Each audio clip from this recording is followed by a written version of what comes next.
आप देख रहे हैं इंडिया 29 स्टेट्स न्यूज। बढ़ते हैं न्यूज की तरफ। నీళ్ళలేదుగా ఉంది. ఏ ఒక్క వర్గానికి కూడా ఒక స్పష్టమైన హామీ లేదు. రాష్ట్ర రైతులను పొగుడుతున్నట్టుగానే పొగుడుతూ వెన్నుపోటు పొడిచింది ఈ ప్రభుత్వం. ఖచ్చితంగా స్పష్టంగా వాళ్ళ వైఖరి చెప్పినారు.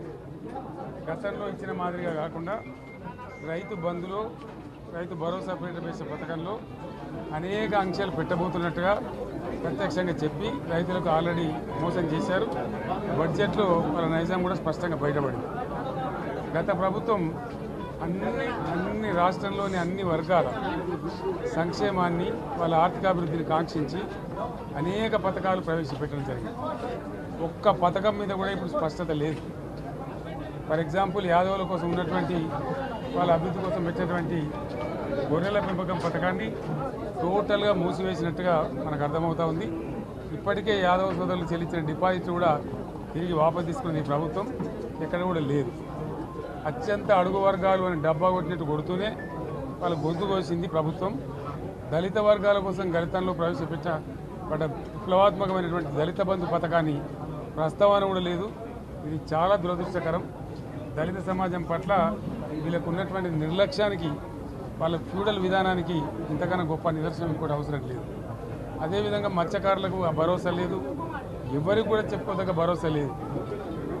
ఇందులో విశేషం హైలైట్ ఏంటంటే ఆర్థిక మంత్రి ప్రతి మాటను ఒత్తి ఆ డబ్బు వచ్చినప్పుడు అదేందో పెద్ద మహాప్రపంచ విజయంలాగా ఒత్తి చెప్పడం తప్ప కొత్తది ఏమీ లేదు.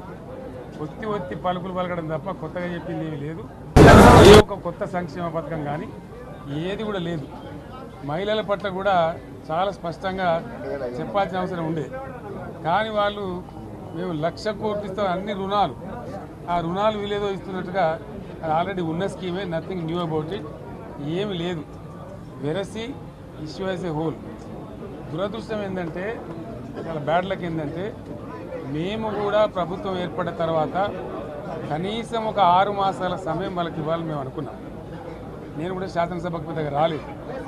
కానీ ఈరోజు బడ్జెట్ చూస్తే ఏ ఒక్క పాలసీ ఫార్ములేషన్ జరగలేదు. రాష్ట్రానికి సంబంధించినటువంటి ఏ ఒక్క విషయంలో కూడా ఈ అర్బక ప్రభుత్వం ఇప్పటి వరకు పాలసీ ఫార్ములేషనే చేసినట్టుగా కనపడతలేదు. వ్యవసాయం ఉంది, మాకు స్పష్టమైన అవగాహన ఉండే ఈ రాష్ట్రంలో వ్యవసాయ స్థిరీకరణ జరగాలని మేము 2 పంటలకు కూడా ఇచ్చినాం రైతు బంధు. వీళ్ళు ఎగ్గొడతామని చెప్తా ఉన్నారు. మేమేదో రైతులకు ఇచ్చిన డబ్బును దాన్ని పాడు చేసినాము, చెడగొట్టినాము, దుర్వినియోగం చేసామన్న పద్ధతిలో దురదృష్టకరమైన వ్యాఖ్యలు చేస్తూ ఉన్నారు. అంటే ఇది పూర్తిగా రైతు శత్రు ప్రభుత్వం అనేది తెలుస్తూ ఉంది.